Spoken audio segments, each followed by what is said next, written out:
Antes que a história comece, peço que já curta e siga o canal, pois você em breve já dormirá. Bons sonhos. Um cirurgião de campo na Batalha de Waterloo, 1815. Se você está ouvindo minha voz, é porque, de algum modo, ela sobreviveu à pólvora, ao sangue e ao silêncio que veio depois. Meu nome... Bem, hoje talvez ele pouco importe, mas naquela época me chamavam de Dr. Henri Levesque, filho de farmacêutico, estudioso de anatomia e um tolo que acreditava que poderia salvar vidas, mesmo no campo de batalha. Em 1815, eu tinha 31 anos, os dedos firmes, a cabeça cheia de ideias novas e um bisturi que cortava com precisão quase artística. Trabalhava num hospital pequeno, nos arredores de Paris. Tratava de agricultores com dedos esmagados, crianças febris e senhoras com dores que só o tempo explicava. Achava que ali, naquele espaço modesto e abafado, eu já via o pior da dor humana. Mas isso foi antes de Waterloo. A convocação chegou numa manhã nublada. Um homem de farda, botas sujas de estrada e um envelope selado com o brasão imperial. Ele entrou sem cerimônia, olhou minhas mãos por alguns segundos e disse: "São mãos firmes." Assenti, confuso. "O senhor será útil." "Útil? Onde?" "No campo, em Bruxelas." "A guerra?" Ele assentiu com os olhos duros. "Precisamos de cirurgiões, dos bons." Meu coração gelou. Nunca fui de dizer não às autoridades, mas também nunca imaginei costurar carne humana entre disparos e gritos. Tenho pacientes, gente que depende de mim aqui. Agora terá soldados, milhares. Ele deixou o envelope sobre a mesa e saiu. Dentro havia uma única frase manuscrita: "Sua pátria precisa de você. Apresente-se ao amanhecer." Passei a noite em claro. Ouvia o tic-tac do relógio de parede como se fosse um tambor de guerra. Minha mala estava aberta e vazia, o que se leva para a guerra, com pressas, suturas ou coragem, porque isso eu não tinha certeza se levava comigo. Pela manhã, fui até a pequena igreja do bairro. Fiquei sentado num dos bancos, olhando o altar. Não pedi nada, não rezei, apenas pensei: será que volto com as mesmas mãos ou com as mesmas ideias? Ao sair, encontrei Mademoiselle Thérèse, a florista da esquina.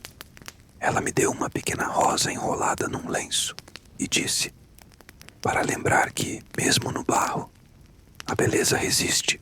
Guardei aquele lenço no bolso interno do paletó e segui. A viagem até o acampamento durou 3 dias. Estradas esburacadas, carroças cheias de soldados, fardas, ferros e medo.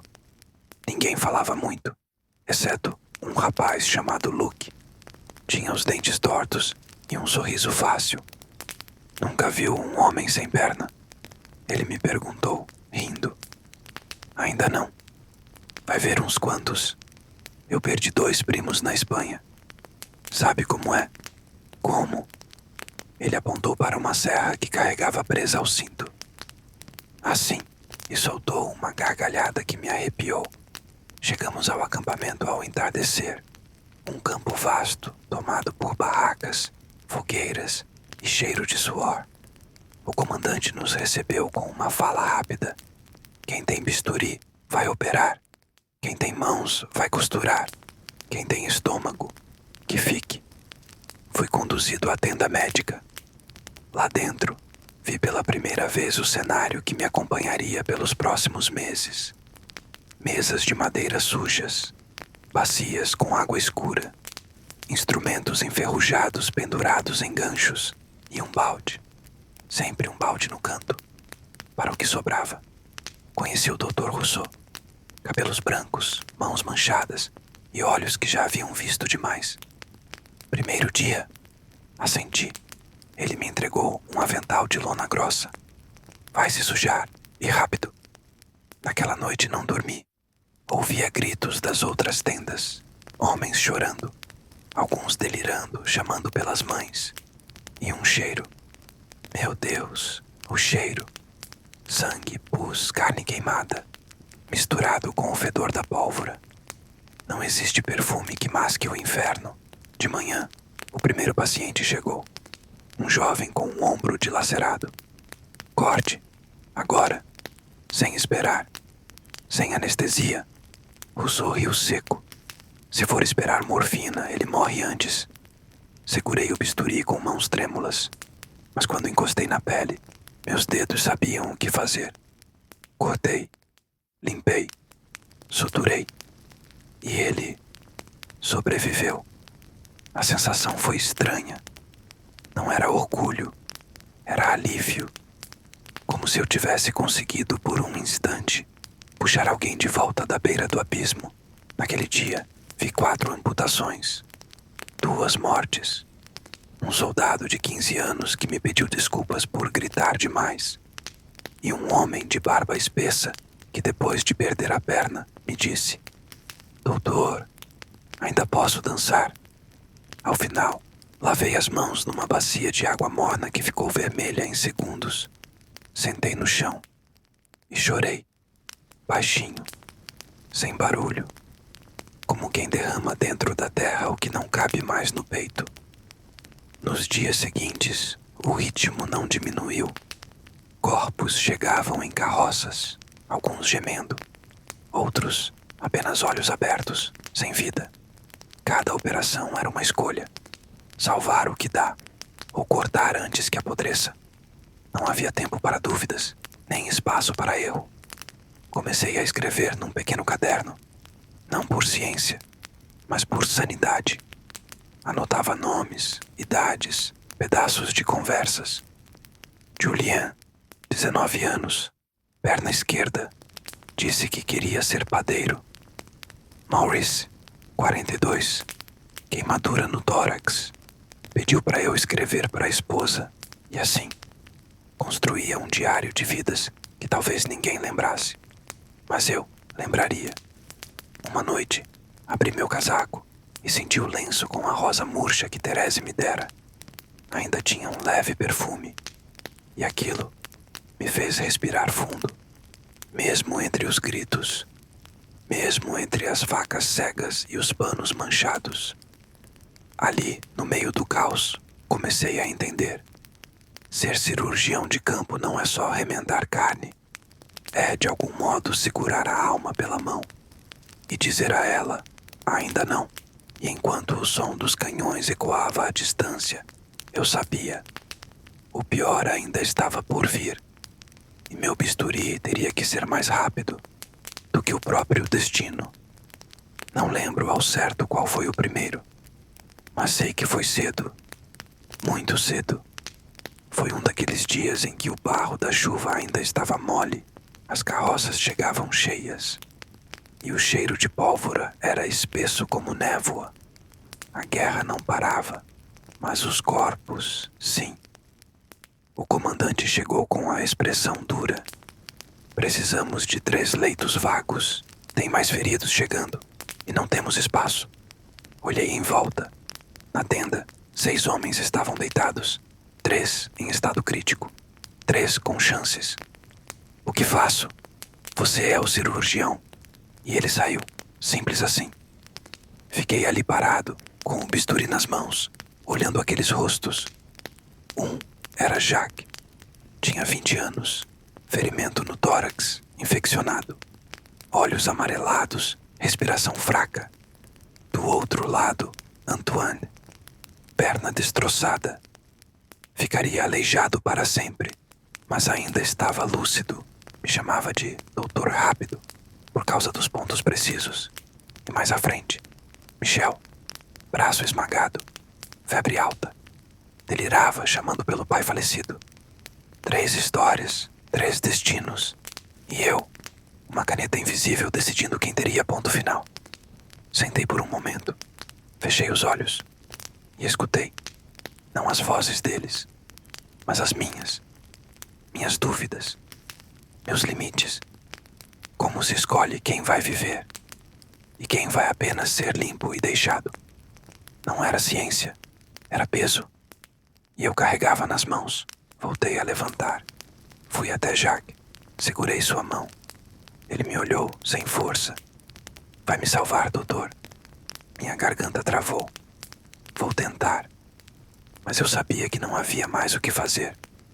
O pus já tinha chegado ao pulmão. Fiquei ali por alguns segundos, apenas segurando sua mão. E então, soltei. Voltei aos outros dois, Antoine e Michel. Com a ajuda de 2 assistentes, organizamos os leitos. Fizemos uma cirurgia de emergência na perna de Antoine. Perdeu o membro, mas sobreviveu. Michel acordou horas depois, com o braço enfaixado e lágrimas escorrendo sem saber por quê. Jacques morreu naquela madrugada, silenciosamente, envolto num cobertor e com um bilhete no bolso que dizia: "Diga à minha irmã que eu perdoei nosso pai." Li aquilo e chorei, não pela morte, mas por ter lido tarde demais. Nos dias seguintes, essa cena se repetiu. Leitos lotados, decisões urgentes, vidas pesando na ponta do meu bisturi, e a cada escolha eu deixava um pedaço meu em alguém que não voltaria. Tornei-me mais rápido, mais prático, mas não menos humano. Comecei a criar um pequeno ritual. Sempre que decidia não operar alguém, eu me sentava ao lado, segurava sua mão e dizia algo, qualquer coisa, uma piada, uma lembrança inventada, ou só, você foi importante. Não importava se entendiam, importava que não morressem sozinhos. A tenda cirúrgica não era mais um lugar de dor apenas, era também de despedidas. Ali, entre as serras e os panos encharcados, os últimos segundos de muita gente eram entregues a mim, e eu os guardava com mais cuidado do que qualquer remédio. Um dia, o Dr. Rousseau me olhou e disse: "Você vai morrer de dentro para fora, garoto." Por quê? Porque ainda sente. Aquilo ficou comigo, porque ele tinha razão, mas também porque eu não queria deixar de sentir. Numa tarde fria, recebi uma carta da Mademoiselle Thérèse, trazida por um soldado de passagem. Dentro, um lenço novo e uma frase bordada com linha azul. Quando tudo for dor, lembre-se, até o silêncio pode ser companhia. Guardei aquilo no bolso e comecei a usar sempre nos dias mais difíceis. No caderno que eu escrevia, comecei a anotar não só os nomes, mas também as frases que os homens diziam antes de partir. Se meu filho nascer, diga a ele que eu lutei pelo futuro dele. Será que minha mãe ainda reza por mim? Doutor, me prometa que alguém vai lembrar que eu estive aqui. E a pior de todas, me perdoe por ter sido só mais um. Essas palavras me acompanharam nas madrugadas, nos silêncios entre um corte e outro, entre uma amputação e um suspiro, e me fizeram entender. Ser cirurgião de campo é mais do que salvar, é honrar, é testemunhar. Certa noite, um rapaz chamado Emile entrou. Era o primeiro dia dele como enfermeiro. Ao ver a tenda, empalideceu. Isso é um matadouro. É um santuário, Emile, eu disse. Ele franziu a testa. Santuário? Aqui é onde os homens aprendem a morrer com dignidade. E os vivos aprendem a não desperdiçar a vida. Emile ficou, e semanas depois, ele também segurava mãos, também sussurrava palavras. Não era só um aprendiz, era um guardião de almas em trânsito. E um dia, foi ele quem teve que escolher 2 macas, 2 vidas, um leito. Ele me olhou. Doutor, o que eu faço? E eu apenas disse, ouça com o coração. Ele vai te dizer. Naquela noite, ele decidiu certo. Um sobreviveu, o outro partiu em paz. E Emile chorou, como eu chorei no início, como deve ser. Se você chegou até aqui, ouvindo minha história com o coração aberto, Saiba de uma coisa: os heróis da guerra não são apenas os que empunham espadas, mas os que apertam mãos nos últimos minutos, os que olham nos olhos de quem vai e dizem: você não está sozinho. Esse foi o dia em que tive que escolher quem ia morrer e sobrevivi. Mas uma parte minha ficou ali, na maca número 3, com Jax, com o bilhete no bolso e o perdão no olhar. Durante o dia, eu era firme. Com o bisturi, não errava. Com a serra, era rápido. Com os pontos, certeiro como alfaiate de rei. Mas era à noite que as mãos me traíam. Primeiro era um formigamento, como se as pontas dos dedos ainda sentissem a pele dos feridos. Depois, o tremor, leve, quase invisível, mas suficiente para me fazer derrubar a caneca de chá, ou não conseguir prender um botão da camisa. A guerra é barulhenta enquanto explode, mas é no silêncio que ela realmente se instala. E foi no silêncio das madrugadas que comecei a me desfazer. Dormia com as mãos fechadas, como se estivesse tentando segurar alguma coisa, mas sempre acordava, com elas abertas, vazias. O Dr. Rousseau notou. Está tremendo. Só cansaço. Ele me olhou por cima dos óculos. Não é o corpo, é a alma. Eu não respondi, mas ele estava certo. As mãos de um cirurgião são sua identidade. E ali, naquele campo fétido, enlameado e escuro, eu estava perdendo a minha. Em algumas noites, sentava na beira do rio, ouvia o vento, molhava os pulsos e tentava esquecer os nomes, os gritos, os olhos que não piscavam mais. Mas eles vinham, sempre vinham. Jacques, Antoine, Michel e tantos outros que não tive tempo nem de perguntar o nome. Um soldado me trouxe um espelho uma vez, pequeno, de bolso. Disse que era para eu me lembrar de mim. Olhei, não gostei do que vi. Olheiras fundas, queixo trêmulo e um olhar que não pertencia mais a Paris. Pertencia ao sangue, às decisões que deixavam cicatrizes em quem vivia e fantasmas em quem decidia. Numa madrugada de chuva, acordei com um grito. Era Emile. Tinha sonhado com um soldado que ele havia ajudado e que não sobreviveu. Ele tremia como eu, mas era mais novo. Não sabia esconder. Doutor, e se estivermos fazendo tudo errado? O errado seria não fazer nada. Ele chorou. Eu também. A chuva caía fina, como se o céu também estivesse cansado. Naquela noite falamos pouco, mas dividimos o pão e o medo. E pela primeira vez, eu disse em voz alta: minhas mãos tremem. Emile me olhou como quem entende, mas não responde. Porque às vezes, o que machuca não precisa de resposta, precisa de partilha. Tentei escrever no caderno, mas a letra saía torta. Desisti. Então, comecei a desenhar.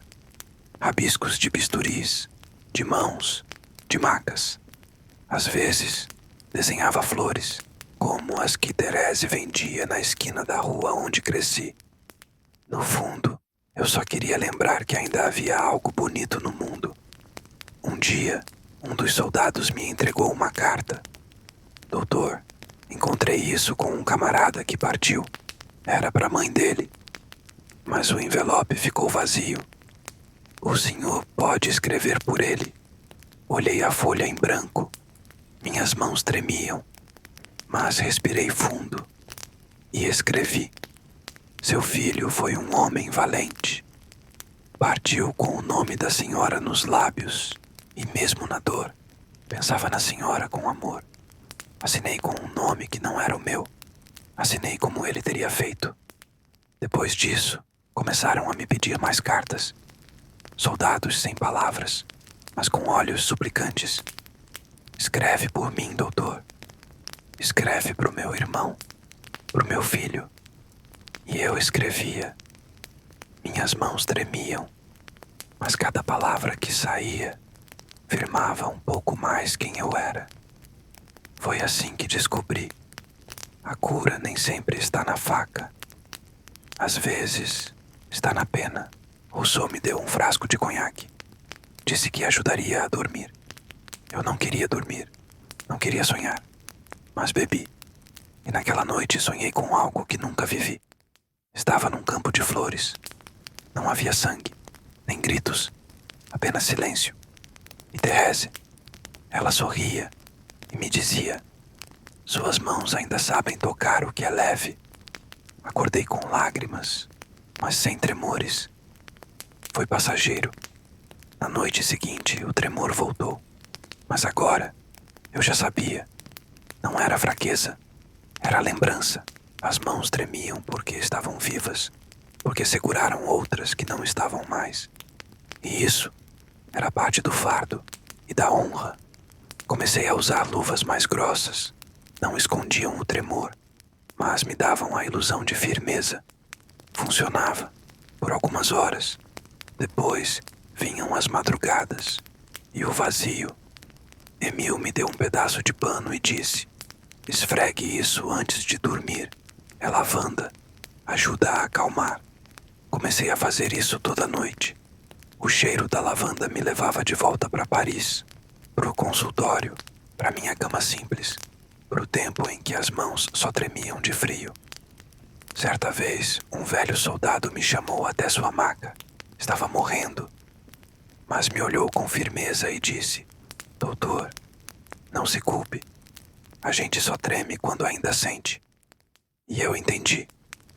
As mãos que tremem são as mãos que não se fecharam ao mundo, que ainda seguram histórias, memórias, perdas. Elas tremem porque sabem o peso de tocar uma vida que está indo embora. E nessa guerra, onde tanta coisa é cortada, amputada, esquecida, se restar algo, que sejam mãos trêmulas, porque mãos trêmulas ainda são mãos humanas. Eu já tinha aberto muitos peitos, com lâmina firme, com pressa, com fé de que, ao menos uma vez, eu conseguiria salvar alguém antes que o coração parasse sozinho. Mas naquela tarde nublada, o que parou foi quase por minha culpa. Seu nome era Louis Marchand, soldado da infantaria, 30 e poucos anos. Rosto sereno, voz calma, carregava uma cicatriz antiga na clavícula de uma guerra anterior, segundo ele. Chegou à tenda com um estilhaço de baioneta cravado perto da costela. Estava consciente. Falava pausado. Sou pai de 3. Espero que o senhor tenha mãos de anjo, doutor. Tenho mãos humanas, Louis. Ele sorriu. Às vezes, é até melhor assim. Começamos o procedimento no fim da tarde. Eu, Emil e uma enfermeira nova chamada Amélie. As mãos ainda aprendendo os ritmos da guerra. A ferida era funda, mas acessível. Usei um gancho para afastar as costelas. O sangue brotava devagar. O coração ainda pulsava, forte, resiliente. Era só retirar o estilhaço, fechar e torcer. Mas naquele exato momento, o grito de um canhão ecoou perto demais. A tenda inteira tremeu e meu bisturi escorregou. Senti, na hora. A ponta da lâmina arranhou a parede do miocárdio. Pouco, quase nada, mas suficiente. O pulso de Louis disparou. O coração oscilou. E então, parou. O som sumiu. O tempo congelou. Fiquei parado, com a lâmina ainda na mão, como se fosse um assassino. Amélie soltou a pinça. Emil prendeu a respiração. O silêncio do peito aberto é o som mais cruel que existe. Soltei o bisturi e coloquei minha mão sobre o coração dele. Quente, molhado. Tentei pressionar, massagear, implorar. Volta, volta, Luiz. Nada. Foi quando Emil, com a voz embargada, disse: desfibrilador. Rousseau apareceu atrás de mim. Isso é campo, garoto. Não há eletricidade aqui. Só mãos. E sorte. Fechei os olhos e apertei com firmeza. 1, 2, 3 movimentos. O som do sangue batendo na minha cabeça era ensurdecedor. E então, um batimento. Fraco, mas vivo. Mais um. E outro. Louis voltou. A sala inteira respirou, como se todos tivessem segurado o fôlego junto com ele. Terminamos a cirurgia em silêncio. Fechei o tórax com mãos trêmulas, mais do que nunca. E quando terminei, sentei no chão. Não chorei. Não falei. Só sentei, com as mãos sujas de vida. Louis sobreviveu. Ficou na tenda de recuperação por 3 semanas. Toda vez que me via, levantava o braço enfaixado e dizia: Doutor, o senhor tem dedos de piano e alma de ferreiro. Eu ria, sem saber se era um elogio. Mas à noite, no escuro, revivia tudo. O som do bisturi, o coração parando, o medo. Comecei a duvidar de mim, de minha precisão, de meu direito de continuar operando. Rousseau me puxou de lado dias depois. Vai errar mais vezes. Isso não me consola. Não é consolo. É aviso. Ele pegou meu bisturi. Essa lâmina não é perfeita. E você também não é. Mas sabe o que a faz útil? O quê? Você continua afiando. Fiquei em silêncio, mas guardei aquilo. Amélie também me procurou. Doutor, se não fosse o senhor, ele teria morrido na entrada. Mas fui eu que quase o matei. Ela olhou firme. Mas também foi o senhor que o trouxe de volta. Nessa guerra, a linha entre cura e tragédia é fina como fio de cabelo. E pisar nela exige mais do que técnica. Exige coragem de continuar. Mesmo tremendo, mesmo culpado. Voltei a operar no dia seguinte, com mais calma, mais humildade. E sempre com um pedido silencioso.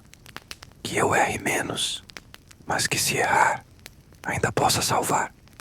Louis foi embora do acampamento com uma carta minha no bolso. Escrevi com minhas próprias mãos, com tinta escura e coração aberto. O senhor viu seu coração parar, mas também viu como ele é forte. Que ele bata ainda por muitos anos. E que cada batida lembre que até os tropeços podem dar passo para frente. Depois daquele dia, eu nunca mais olhei para um bisturi da mesma forma. Era faca, era ponte, era chance, era risco. E era a linha tênue entre viver e quase morrer por engano. Eles chegaram no fim da tarde, 5 ao todo. 4 ainda respiravam. Um já estava frio. Nenhum deles tinha nome. Na carroça, apenas fardas ensanguentadas. Rostos cobertos de terra, cinzas e espanto. Nenhum documento, nenhuma carta, nenhuma palavra. E pior que isso, nenhuma história. O sargento que os trouxe desceu, limpando o suor com um pano sujo. Achamos perto da linha de frente. Tiveram sorte de não morrer onde caíram. Mas agora é com vocês. E saiu, como se estivesse deixando sacos de farinha. Não homens. Ficamos ali, eu, Emile e Amélie, parados por alguns segundos. Os olhos se cruzaram e, sem precisar dizer, sabíamos. Aquele seria o turno mais pesado das últimas semanas. Começamos pelo mais jovem. Não devia ter mais de 16. Ferimento feio no abdômen, hematomas no peito. Estava desacordado, mas vivo. No bolso, um botão solto e um pedacinho de tecido bordado com um C. Depois, um homem mais velho, barba rala, respiração ofegante. Estilhaços por toda a perna. Tiramos a bota e junto veio a pele. Amélie mordeu os lábios para não gritar. No tornozelo dele, uma tatuagem desbotada, uma âncora. O terceiro gemia abaixo, queimaduras no braço e no rosto. Os olhos não enxergavam. Quando encostei minha mão na dele, ele apertou de volta, sem enxergar, mas entendendo que havia alguém ali.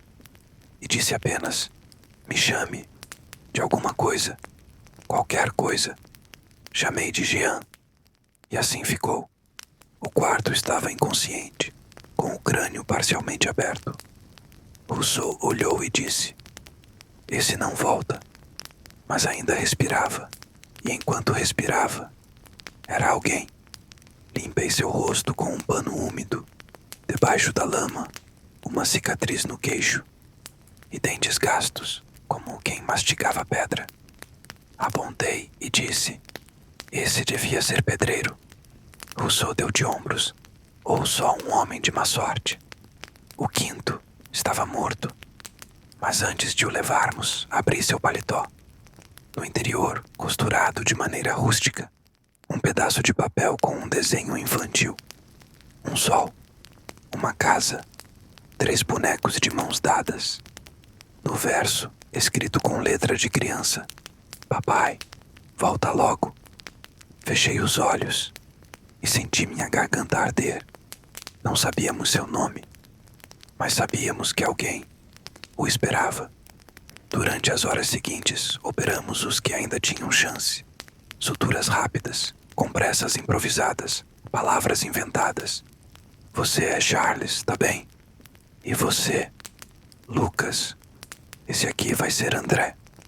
Atribuir nomes parecia devolver parte da dignidade, como se a guerra tivesse arrancado tudo, mas nós pudéssemos ao menos devolver um pedaço da alma. Comecei a registrar num novo caderno. Chamava de Livro dos Anônimos. Ali, eu escrevia tudo o que conseguia observar. Homem 1, tatuagem de âncora, possível marinheiro, cerca de 40 anos. Homem 2, queimaduras graves, olhos opacos, pediu para ser chamado de Jean. Homem 3, sem sinais de família, mas tem um botão no bolso com letra C. Homem 4, morreu com um desenho de criança no casaco. Talvez pai, talvez herói. Às vezes, Emil me perguntava: e se ninguém nunca souber quem eles foram? Eu respondia: então nós saberemos. E isso já é alguma coisa. Rousseau dizia que apego era fraqueza, mas eu acreditava no contrário. Apegar-se à memória de um desconhecido é uma forma de não permitir que ele desapareça por completo. Na manhã seguinte, Jean acordou, os olhos ainda cegos, mas a voz clara. Doutor, meu nome não é Jean. Não, é melhor que seja. E sorriu. Ficou internado por 12 dias. Durante esse tempo, todos o chamavam de Jean, e todos o respeitavam, porque mesmo sem saber seu passado, sabíamos que ele lutou, sobreviveu. E sorriu. O rapaz com a letra C no bolso morreu no 9º dia. Antes de partir, balbuciou algo como Claire ou Clarice. Segurei sua mão até o fim e enterrei o botão com ele. O marinheiro com a âncora perdeu a perna, mas viveu. E um dia, sentado na tenda, disse: o senhor sabe o que é pior do que perder o nome? O quê? É viver sem ninguém que te chame por ele. Fiquei em silêncio, mas dali em diante sempre me referi a ele como capitão. Ele nunca corrigiu. Acho que gostou. O último, o do desenho, foi enterrado sob a figueira do campo. E junto com ele, colocamos o papel da criança, protegido por um pedaço de vidro. Amélie chorou enquanto cavávamos. E Emil disse: talvez em algum lugar essa criança ainda esteja esperando. E eu pensei: talvez essa criança nunca saiba o quanto o pai dela resistiu. Mas alguém lembrou. E isso já muda tudo. Na guerra, muitos morrem sem nome. Mas isso não significa que morreram sem importância. Se hoje eu pudesse voltar ao passado e reencontrar aqueles rostos sem nome, diria: eu te vi, eu te ouvi. E por um breve momento, você existiu no mundo de alguém. E que sorte a minha ter sido esse alguém. A guerra sempre parece longe, até o dia em que ela entra pela sua porta. Ou, no nosso caso, pela lona da tenda cirúrgica. Era madrugada, chovia fino, e eu estava costurando o ombro de um soldado que não falava francês. Seus olhos verdes diziam tudo o que ele não conseguia gritar. Do lado de fora, Emil limpava bisturis. Amélie preparava uma infusão de água com sal. Foi quando ouvimos um assobio agudo, curto, e depois o estrondo. A primeira explosão caiu a uns 50 metros. Fez a terra tremer. A segunda, mais perto. A terceira veio com um clarão. A lona da tenda balançou como vela de navio em tempestade. E o cheiro mudou de sangue e suor para fumaça e pólvora. Gritos, não de dor, mas de pânico. Homens corriam do lado de fora. E antes que conseguíssemos pensar, uma parte da lona da tenda se rasgou com a força da explosão. O vento quente da guerra entrou. Eu me joguei sobre o paciente. Amélie caiu com uma bandeja de instrumentos. Emil gritou meu nome, mas eu só via poeira e clarões. O caos se instalou. A linha de batalha estava recuando. E sem aviso, o fogo inimigo alcançou nossa zona médica. Era como se o inferno tivesse migrado de barranco.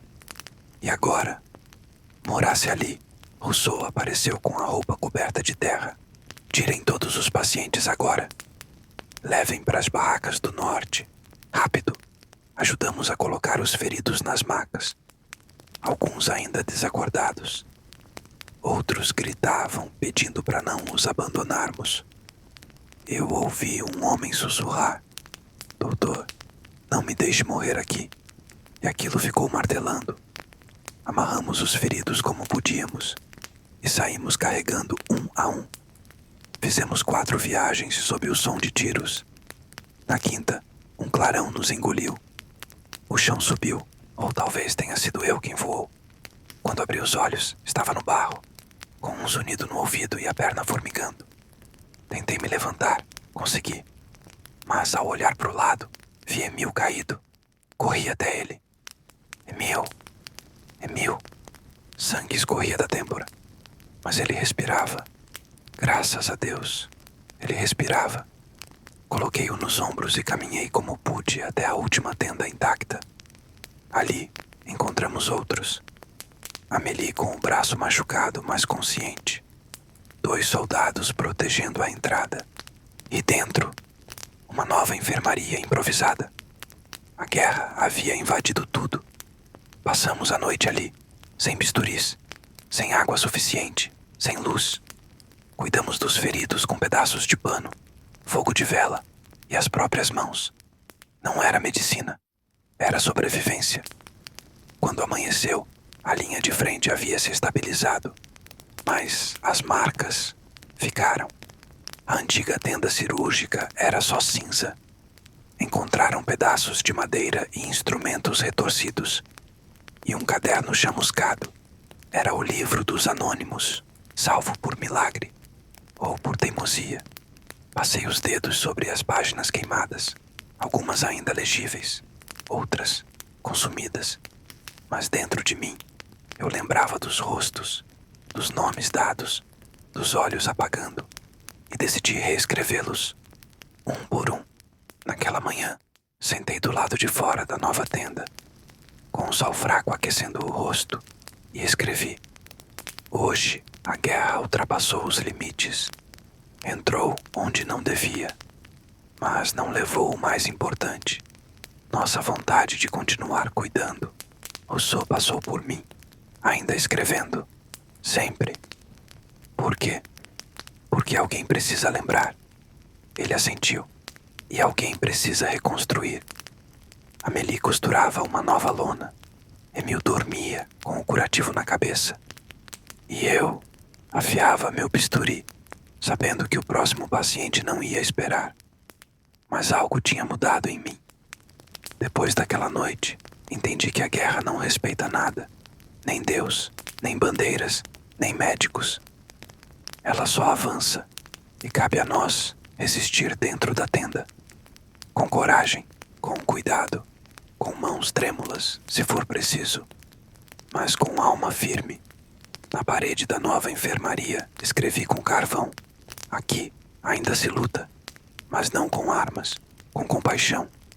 E toda vez que o som de tiros se aproximava, eu tocava o bolso onde estava o lenço da Thérèse e repetia para mim mesmo: enquanto houver alguém ferido, eu continuo, mesmo que a guerra venha bater na minha porta de novo, porque agora eu sei como reagir.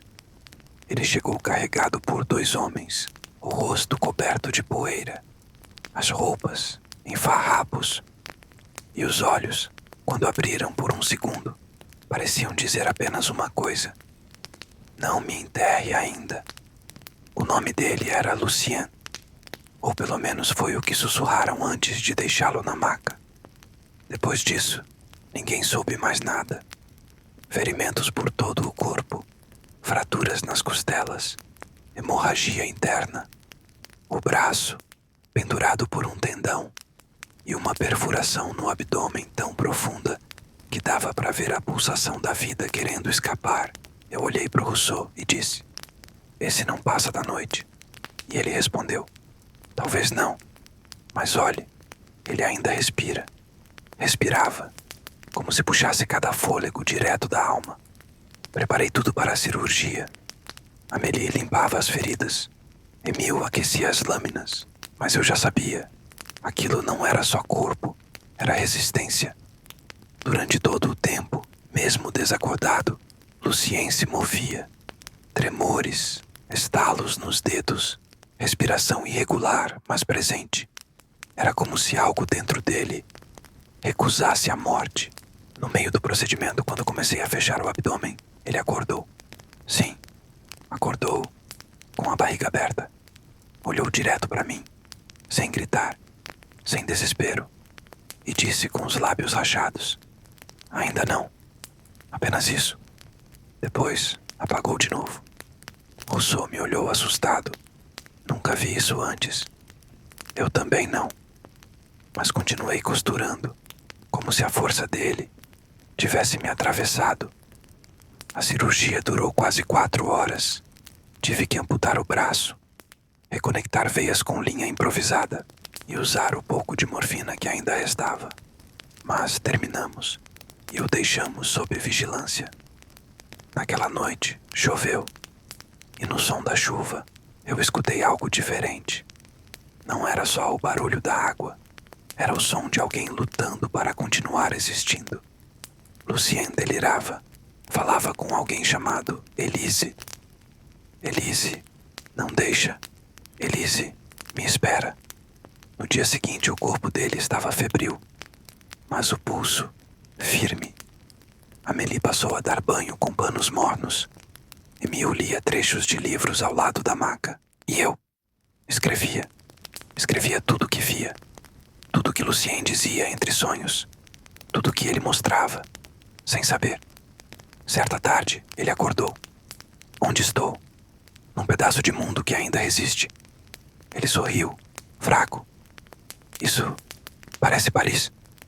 Parece um campo de batalha tentando não esquecer que existe poesia. Ele fechou os olhos e dormiu de novo. Mas agora, sem dor. Nos dias seguintes começou a melhorar. Lento, mas constante. Comia papas de batata, bebia água aos goles e me perguntava: doutor, o senhor já quis desistir? Eu parei, pensei e respondi: já. Mas então alguém como você aparece e me lembra por que eu continuo. Lucien ria, mas tossia sangue depois. Mesmo assim, ria, como quem já sabia o que custava viver.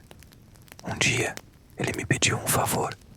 Se eu não sair daqui, escreva para Elise. Quem é ela? Aquela que me ensinou que amar é insistir. Anotei o nome e prometi. Mas por dentro, eu sabia. Ele não ia embora. Ainda não. No 12º dia, sentou pela primeira vez. Com ajuda, é claro. Olhou para o céu pela abertura da lona e disse: agora sim. Agora eu aceito morrer, se for para ver isso de novo. Mas ele não morreu. No 12º dia, andou 3 passos, com uma muleta e um sorriso. No 13º dia, Ajudava Emil a carregar bacias de água e contava histórias que eu suspeitava serem inventadas. Mas a alma, essa era de verdade. Aos 45 dias, pediu papel e pena. Vou escrever para Elise. Eu mesmo.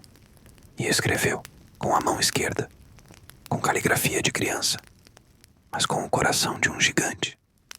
Nunca vi alguém com um corpo tão ferido e uma alma tão decidida.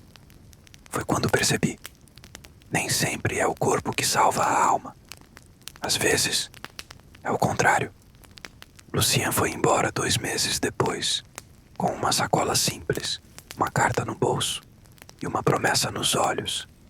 Doutor, ainda vamos rir disso tudo.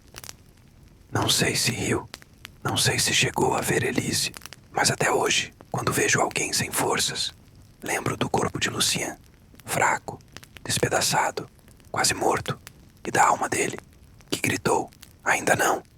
E essa alma me ensinou que às vezes é só isso que a gente precisa. Uma voz interna dizendo, ainda não, ainda dá, ainda sou. Eles o trouxeram algemado. 2 soldados, rostos sujos, mãos firmes, passos duros. Encontramos esse cão na mata. Ainda estava vivo. Um maldito do outro lado. O outro lado. Como se a vida tivesse lados. Como se o sangue que escorre da carne soubesse pronunciar sotaque. Ele caiu na maca. Respirava, mas com dificuldade. Camisa rasgada, botas estrangeiras, cabelo loiro sujo de barro e sangue. No braço, uma braçadeira azul. No peito, um símbolo bordado. O Império de Napoleão. Amélie hesitou. Doutor, é um inimigo. Eu olhei para ela. Não. É um paciente. O nome dele era Matias, soubemos depois. Um jovem prussiano. Não devia ter nem 25 anos. Tinha um corte aberto no abdômen e um projétil alojado na coxa esquerda. O rosto dele parecia o de qualquer um dos nossos. Enquanto Emil limpava o ferimento, o soldado que o trouxe cuspiu no chão. Devia deixá-lo apodrecer. Eu levantei a cabeça, seco. Vá embora. Aqui dentro, ninguém apodrece. Comecei a cirurgia em silêncio. Mas dentro de mim, o barulho era outro. Por que salvar alguém que poderia ter matado meus companheiros? Por que minhas mãos não tremiam agora? E então lembrei. Porque eu não estava ali para matar. Estava ali para impedir a morte. Durante o procedimento, encontrei algo estranho. Dentro do casaco, um pedaço de tecido costurado à mão. Um lenço, com bordado de flores. E uma frase, em francês. Volta logo, te espero no verão. C. Guardei aquilo no bolso. O sangue de Matias encharcava a mesa. Mas seus olhos se abriram. Ele não gritou, não se debateu. Apenas me olhou, com medo e gratidão. Terminamos a cirurgia. Ele estava vivo. Naquela noite, deixaram um guarda do lado de fora da tenda, como se ele, machucado, fosse fugir. Mas Matias mal conseguia mexer as pernas. No 3º dia, ele tentou falar. Você é francês? Sim. Ele engoliu seco. Vai me matar? Não. Já te salvei. Ele sorriu, fraco. Então, você é louco? Não. Só sou médico. Com o tempo foi ficando mais forte. Comia pouco. Dormia muito. Mas quando acordava, me observava. Um dia perguntei por que entrou na guerra. Ele respondeu com a voz quase infantil. Porque me prometeram terras. E minha mãe não tinha nem onde enterrar o pai dela. Ficamos em silêncio. Na guerra, quase ninguém luta por glória. Lutam por promessas, por fantasmas. Eu devolvi o lenço. Ele segurou com força. Beijou o pano. Fechou os olhos. Charlotte. Esperei tanto para voltar. Na noite seguinte, ele teve febre alta, alucinações. Chamava pelo nome dela. Eu segurei sua mão. Matias, lute. Você já lutou demais por bandeiras. Agora, lute por amor. E ele lutou. No 14º dia pediu para caminhar. Segurei seu braço. Demos 3 passos. Ele caiu de joelhos, mas sorriu. Já é mais longe do que eu esperava chegar. O comandante soube da presença dele. Ordenou que fosse removido e interrogado. Disse que era um risco. Fui até Rousseau. Implorei. Ele não tem mais nada a dizer. Já falou tudo com o corpo. Ele só quer voltar para casa. Rousseau conseguiu adiar mais alguns dias. Tempo suficiente para Matias se levantar e olhar o campo, sem ódio. Quando partiu, deixou um bilhete. Doutor, você curou mais que meu corpo. Curou a parte de mim que achava que todo francês era um monstro. Espero que um dia você seja curado também. Guardei o bilhete com um lenço, no fundo da minha caixa de objetos pessoais. Ali estavam os pedaços de guerra que eu não queria esquecer, porque esquecer seria perder o que ela me ensinou. Que às vezes o inimigo que você salva uma parte sua também. Ele entrou na tenda arrastando a perna esquerda, o rosto coberto de sangue e a camisa rasgada do ombro ao abdômen. Mas o que me travou não foi o estado dele, foi o nome. Emil, meu assistente, meu parceiro, quase um irmão. O garoto que aprendeu a segurar o bisturi antes de aprender a lidar com o medo. O mesmo que ria de nervoso e chorava escondido atrás da lona da tenda. Estava ali, machucado, meu paciente. Corri até ele. O que houve? Ajudando no transporte. Houve um ataque. Caiu o estilhaço. Acho que fui atingido. Desmaiou nos meus braços. Deitei-o na maca. Rousseau e Amélie correram. Mas quando se aproximaram, levantei a mão. Não. Deixem comigo. O corte no abdômen era profundo. O sangramento ameaçador. Peguei o bisturi com mãos que tremiam como nunca, porque agora não era um estranho. Era Emil. Eu sabia cada detalhe daquele corpo. A cicatriz do tornozelo de quando caiu do cavalo. A pequena pinta atrás da orelha. O jeito que franzia a testa quando sentia dor. Mas agora, era eu quem precisava ser forte. Comecei o procedimento. Primeiro conter o sangramento. Depois, encontrar a origem da hemorragia. E por fim, rezar. Porque sim, eu rezava agora. Não pelas mãos, mas por Emil. No meio da cirurgia, ele acordou. Doutor, fique quieto, Emil. Está tudo bem.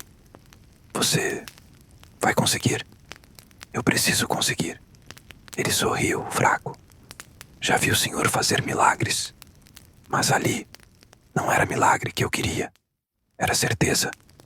A cada costura, eu lembrava dos momentos juntos. Ele indo ao comer batata fria. Ele lendo nomes inventados para os soldados anônimos.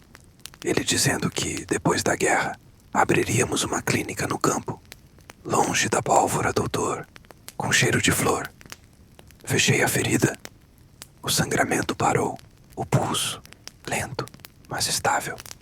Respirei fundo e desabei numa cadeira ao lado da maca. Amélie trouxe água. Rousseau ficou em silêncio, apenas observando. Vai sobreviver? Vai, mas vai doer. 2 dias depois, Emil já conseguia falar. Doutor, sim. Se eu tivesse morrido, o senhor teria continuado. Parei. Olhei nos olhos dele. Teria, mas com uma parte faltando. Ele sorriu. Então, melhor eu ficar. Na semana seguinte, Emil começou a andar. Com dificuldade, mas com a mesma teimosia de sempre. E na primeira vez que chegou sozinho até minha cadeira, me entregou um papel. O que é isso? Meu pedido de alta. Ri. Não aceito. Por quê? Porque ainda preciso de você. Ele se sentou ao meu lado. Doutor, por que me operou pessoalmente? Por quê? Se eu errasse, Queria que fosse com minhas mãos. E se eu salvasse, queria que também fosse. Ele chorou. Eu também. Sem vergonha. Sem pressa. Porque ali não éramos médico e paciente. Éramos sobreviventes. Companheiros de guerra. Aquela cirurgia foi a mais difícil da minha vida. Porque não costurei só carne. Costurei o medo de perder. O peso da culpa. A linha tênue entre o afeto e o dever. E naquele dia eu entendi que não era só o bisturi que fazia um cirurgião. Era o amor que sustentava cada corte, cada ponto, cada tentativa de segurar alguém no mundo, mesmo quando o mundo tentava levá-lo. Guardei os instrumentos, escrevi no caderno. Hoje salvei um pedaço de mim e aprendi que a dor que mais dói é imaginar a ausência de quem nos ensinou a resistir. Emil ficou mais 2 semanas na tenda e antes de partir, deixou no meu bolso um pequeno espelho rachado, com uma frase atrás: olhe para si e lembre que também merece ser salvo. A partir daquele dia, cada vez que eu via um novo ferido, pensava em Emil e fazia o possível, não só para curar, mas para não esquecer que ali, deitado, podia estar o meu irmão. A guerra acabou. Foi assim que disseram. Assinaram. Acabou. Podem parar. Mas ninguém parou de sangrar. A frente de batalha silenciou. As armas recolhidas. Os cavalos soltos. Os canhões calados. Mas dentro da tenda, o barulho continuava. Gritos abafados. Suspiros de alívio. Batimentos acelerados de quem ainda estava vivo e não sabia o que fazer com isso. Eu saí pela primeira vez, sem bisturi nos bolsos. Caminhei até o campo. O chão ainda tinha marcas, pegadas que afundaram no barro, sangue seco entre as pedras e um cheiro estranho. Ausência. Vi soldados olhando para o horizonte, como se esperassem o próximo disparo. Mas ele não vinha, só o silêncio. Voltei para a tenda. Rousseau estava sentando, afiando uma faca, por hábito. Acabou, doutor. Acabou. Ele me olhou. A luta não, só a guerra. Emil limpava caixas, com o braço ainda preso à tipóia. Amélie separava frascos de gaze, como quem escolhe memórias. E eu sentei na cadeira onde costurei tanta dor. O que eu sentia? Alívio, medo, vazio. Tudo isso junto. E mais uma coisa. Fadiga da alma. Me chamaram para um último atendimento. Um velho soldado. Ferida infeccionada no pé. Nada grave. Mas ele chorava. Por que chora? Perguntei. Porque agora que acabou. Não sei para onde ir. Fiquei em silêncio.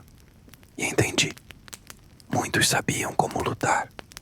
Poucos sabiam como voltar. Começaram a desmontar as tendas, caixas, galões, instrumentos. Tudo empilhado como se fosse possível encaixotar o inferno. Vi Rousseau fechar o caderno dele. Vai guardar? Não. Vou enterrar. Por quê? Porque tem coisas que, se guardamos, apodrecem por dentro. Fiquei pensando nisso. Peguei meu próprio caderno, o Livro dos Anônimos, e não consegui enterrá-lo. Eu precisava lembrar, mesmo que doesse, mesmo que pesasse. Uma semana depois voltei para Paris, cidade viva, cheiros diferentes, sorrisos nos mercados. Mas dentro de mim, a guerra continuava. Tentei dormir, não consegui, fechava os olhos. E via Louis parado no limiar da morte. Via Matias segurando o lenço bordado. Via Emil, frágil, pedindo para viver. Voltei a escrever. Não sobre a guerra, mas sobre o que ela não levou. Escrevi sobre coragem, sobre mãos que curaram, sobre almas que se recusaram a partir. E escrevi sobre mim, porque eu também precisei ser salvo. Mais de uma vez. Abri uma pequena clínica no interior, Poucos pacientes, mais silêncio. Mas às vezes recebia cartas de soldados, de enfermeiras, de mães. Uma delas dizia: "Meu filho voltou diferente, mas ele voltou. Obrigada por não desistir dele." Chorei lendo e guardei a carta junto ao lenço de Charlotte e ao espelho rachado de Emil, meu relicário da guerra. Um dia fui visitar uma exposição sobre Waterloo. Havia quadros, armas, mapas e uma área reservada com nomes. Os nomes dos que morreram, dos que sumiram. Procurei-os sem nome. Não estavam lá, mas no meu bolso eles ainda existiam. Me sentei no banco mais próximo, fechei os olhos e imaginei cada rosto, cada voz, cada história que escutei com o bisturi na mão. Porque a guerra me ensinou a escutar com os dedos, a sentir com o olhar e a amar com urgência. Se me perguntarem hoje, você voltaria? Eu responderia, não. Mas se me perguntarem, você esqueceria? Diria, nunca. A guerra acabou, mas a dor continua, em forma de memória, de ausência, de cicatriz, mas também de honra, de vida, de esperança. E enquanto eu viver, cada costura que fiz será lembrada, não pelos pontos, mas pelas histórias que resistiram. E talvez esse seja o maior milagre da medicina.